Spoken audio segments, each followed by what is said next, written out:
Oh breeze, won't you sing this song to my friend? This blood-drenched song to my friend. The role of Agha Ali in Meher Baba's work, Part 2.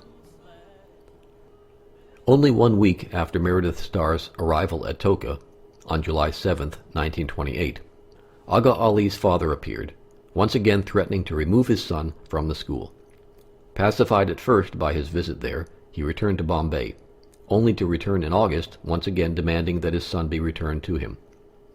After much wrangling, Agha Ali's father obtained a legal writ and removed Ali from the Toka school on August 19, 1928. After having spent many agonizing weeks in Bombay, Ali made his second escape from his father and returned to Toka on October 5, 1928. According to Ramju, as soon as Ali returned to Toka, Baba intensified his work with the school, sometimes not even stepping out of the confines of the Prem ashram for days at a time.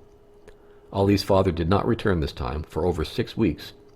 When he finally did arrive in November, he explained that it was only ill health that had delayed him.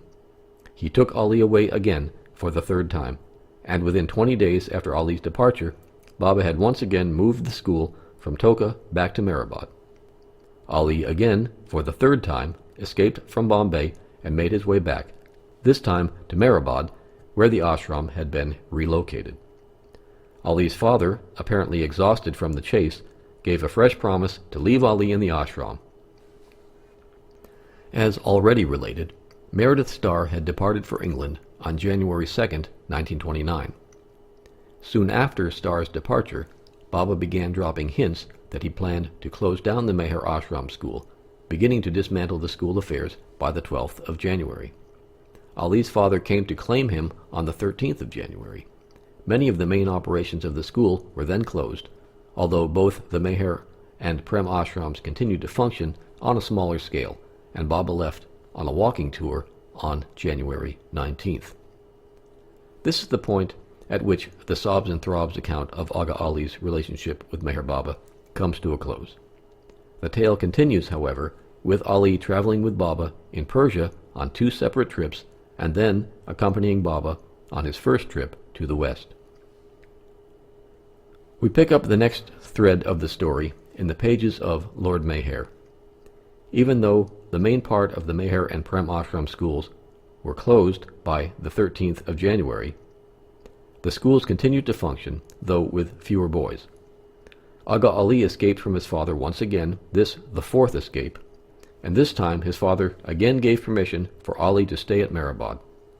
In July 1929, Baba traveled with Ali and some of the Mandali to Kashmir, eventually visiting Quetta, Agra, and Delhi. On August 25th, after having returned to Meherabad and then traveling on to Nasik, Baba decided to send 3 of the ashram boys, including Agha Ali, back to Quetta, along with one of the Mandali, Rao Sahib. After returning to Meherabad, Baba made plans to visit Persia with Ali and some of the Mandali. Ali, Rao Sahib, and the other boys who were in Quetta were to meet Baba and the Mandali in Persia. Baba had previously visited Persia briefly in 1924. An important element of this second trip to Persia was the difficulties involved in getting a passport and visa without Baba being required to sign any documents. As recorded in Lord Meher, Meher Baba had stopped writing since 1927, but to obtain a British passport to travel to Persia was not possible without his signature. When Bua Sahib went to the Persian consulate to obtain visas in the Mandali's passports, he mentioned the difficulty Meher Baba was having in obtaining a British passport. The Persian consul himself suggested Baba declare himself to be a Persian subject, having been born to Persian parents. Baba did so. He went to the Persian consulate on Thursday, 12 September 1929, and easily obtained a Persian passport by giving his thumbprint. But the thumbprint proved insufficient in acquiring a visa, which would be necessary to re-enter British India on a Persian passport. The officer at the British consulate declared that no application was valid without a properly endorsed signature. He added that they were free to proceed to Persia, but re-entry into India would likely prove problematic. Chanji explained the visa difficulty to Baba on the 16th, and Baba replied, "The greater the trouble, the better for all." Ultimately, Baba traveled to Persia on his Persian passport. The need for the visa to re-enter India required that Baba take a treacherous overland route out of Persia, which is a wonderful story in itself. Coincidentally, Rao Sahib, Agha Ali, and the other boys also had visa trouble entering Persia. They eventually did meet Baba in Persia, and they traveled with him for some time. However, on October 27, 1928, when they visited Ali's relatives in Persia, the relatives refused to let Ali continue on with Baba. As one of the Mandali recorded at the time, when Baba saw Ali, he felt it very much, because Ali had become very weak and his face was pale and feverish, and so Baba afterwards wept very much. And seeing this, the Mandalis said how fortunate Ali is that Baba loves him so much.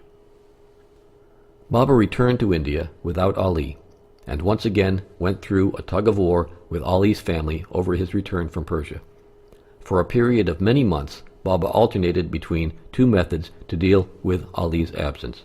One method was trying to convince Ali's family to send him back from Persia, and the other method was to send the Mandali out to try to find a replacement boy for Ali. On December 3, 1929, Baba explained to the Mandali, "If a good boy of my liking is found for my work here, Agha Ali will return from Persia. For the sake of Ali, and to make my work easier, do your best to find a good boy. I still have much to do with Ali, and my work will be facilitated by his coming back to stay with me." On another occasion, he said, "You have no idea how much my work suffers because of Ali's absence." On Thursday, December 26, 1929, in a state of frustration, Baba sent for a boy named Pandit, who he had contacted previously in Harvan, Kashmir. Baba said, "If Pandit comes, my work will be done. Otherwise, I will have to proceed to Kashmir myself to see him.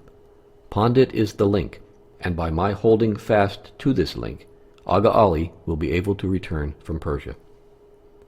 Over a period of many months, Pandit's father did not send Pandit to Nasik as requested. Eventually, in June 1930, some 7 months later, Baba traveled to Kashmir himself to contact the boy. As recorded in Lord Mayher, after meeting with the boy for only a short while and instructing him to meditate, Baba sent him back to Harvan. The men were amazed that Baba's work with the boy was finished so quickly. Baba then returned to Meherabad, and on July 10, 1930, the 5th anniversary of Baba's silence, Baba received a telegram from Bidal informing Baba that Bidal was on his way to India with Agha Ali. Baba is reported to have responded to the telegram by saying, "This is the result of my 5-minute meeting with Pandit, the Kashmiri boy." Interestingly, Ali was also delayed on the frontier between Persia and India, as Baba had been many months before. Even so, everyone, especially Baba, was delighted when Agha Ali arrived in Nasik on the 16th of August 1930 with Bidal and also with Farshid's uncle Shahryar Meherabadpur. Baba later gave some hints about his way of working on this occasion. "To make it clearer to you, through the boy Pandit I established Ali's link. I did so during my first visit to Kashmir, when Pandit abruptly appeared on the scene uncalled by me. Pandit approached me on his own with love and full devotion. He actually wished to stay with me. Although all other direct efforts of mine failed to bring Ali back from Persia, after our return from Kashmir, correspondence began with Pandit, Ali's link, because Ali could not be brought through our direct efforts with his parents. When this failed, we tried through his indirect link of Pandit, and when contact was made again with Pandit in Kashmir during our last trip, Ali returned soon after. That is why I went to Kashmir, traveling so far, spending so much money, and wasting so much time. You feel that for such a small thing a lot of expense was incurred, a long journey was undertaken, and all were put to trouble. But no, this was not a small thing. Because you cannot follow it, you think it is of no consequence. If you had the slightest real understanding, you would realize that this small thing was as great as raising the Himalayas." After this torturous separation of many months, Agha Ali was again allowed to stay with Baba and to travel with him. In January 1931, Baba began to secretly make plans to travel once more to Persia with Agha Ali and some of the Mandali. Baba again traveled over the frontier, although this time with no trouble over Ali, although it was still a difficult journey. Upon completion of his work with Ali in Persia, especially in Mashhad, Baba returned to India, arriving in Karachi on July 5, 1931, and he immediately began making plans for his trip to the West. On July 16th, Baba sent a telegram to Meredith Starr in England, which read, "Make all preparations for my coming. Love is calling me to the West." On Saturday, August 29, 1931, Meher Baba and a small group of disciples departed from the port of Bombay, landing in Marseille on Friday, September 11, 1931. Meher Baba's arrival and travels in the Western world are too eventful to relate here in detail. His travel on the Rajputana with Mahatma Gandhi, his arrival at the Devonshire retreat prepared for him by Meredith Starr, his gathering together of so many European disciples who remained with him for the rest of their lives, and his similar gathering of disciples in the United States of America are all well known. Throughout the entire journey, Agha Ali was with him every step of the way.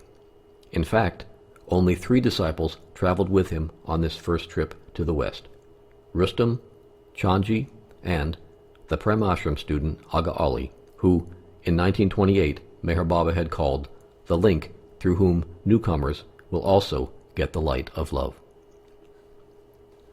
After over 4 months of travel, Baba, Chanji, and Agha Ali arrived back in Bombay on Friday, the 1st of January, 1932.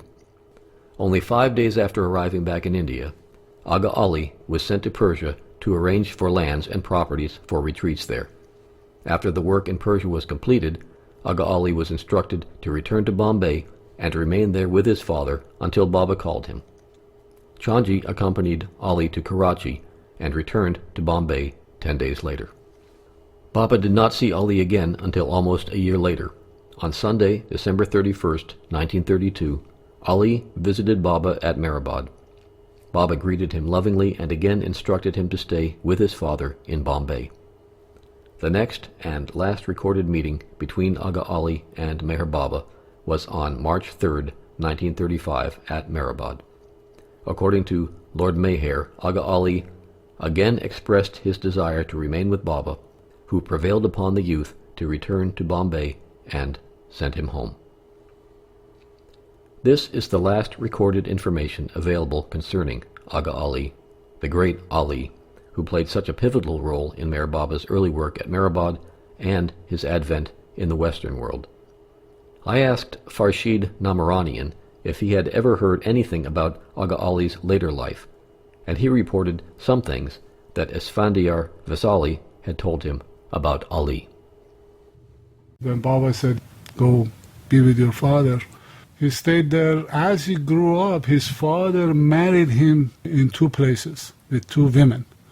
One, he married him in India, and then he brought him to Iran and married him in Iran with another woman. So he had 2 wives.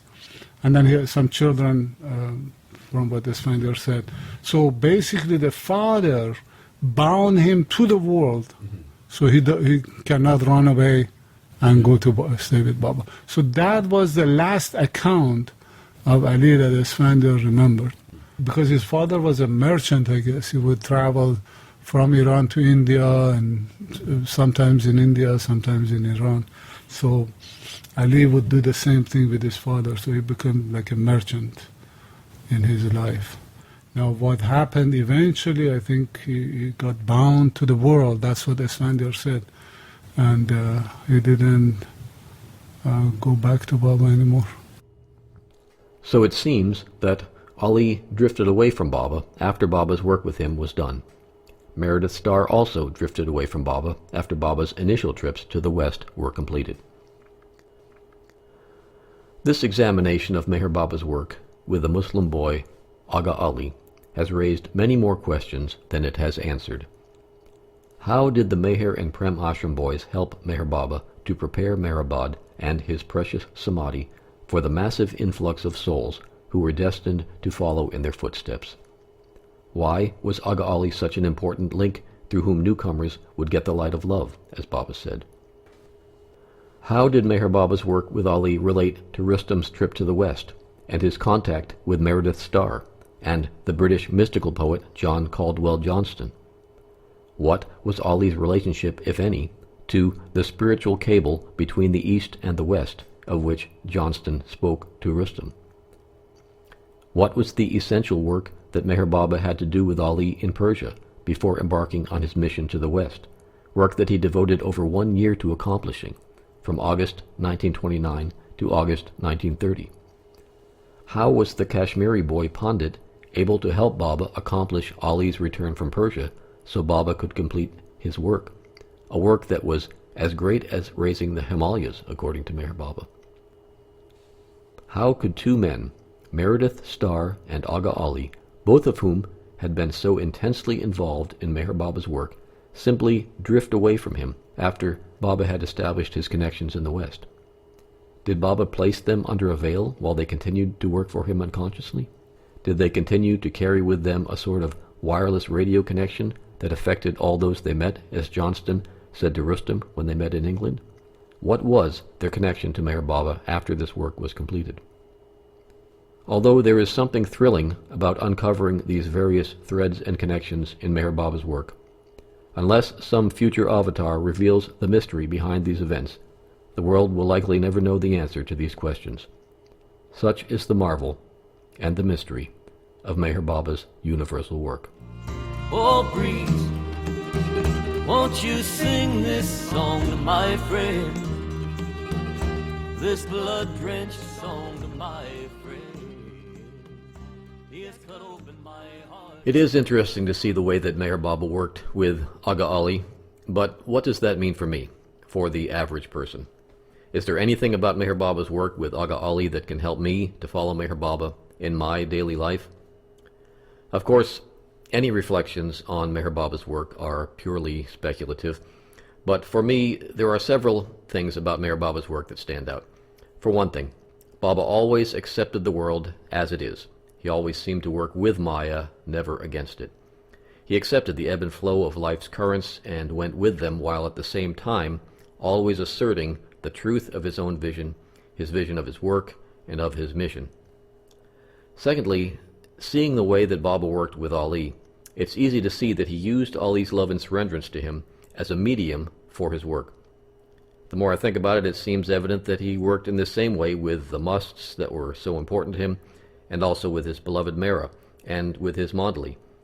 It seems to me that he worked in the same way with everyone who came to him, everyone who came into his contact. I think also that he works with each of us in this same way today. Nothing has substantially changed. When we love him and do our best to follow and obey him, he uses our love and surrenderance for his work in the world. When we truly give our all to him, we become vehicles for his work in the world.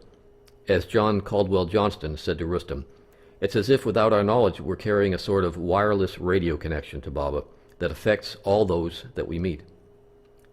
It's a wonderful privilege to think that the more we love, obey, and surrender to Baba, the more he allows us to be vehicles for his work. Jai Baba. Oh, breeze, won't you sing this song to my friend? This blood-drenched song to my friend.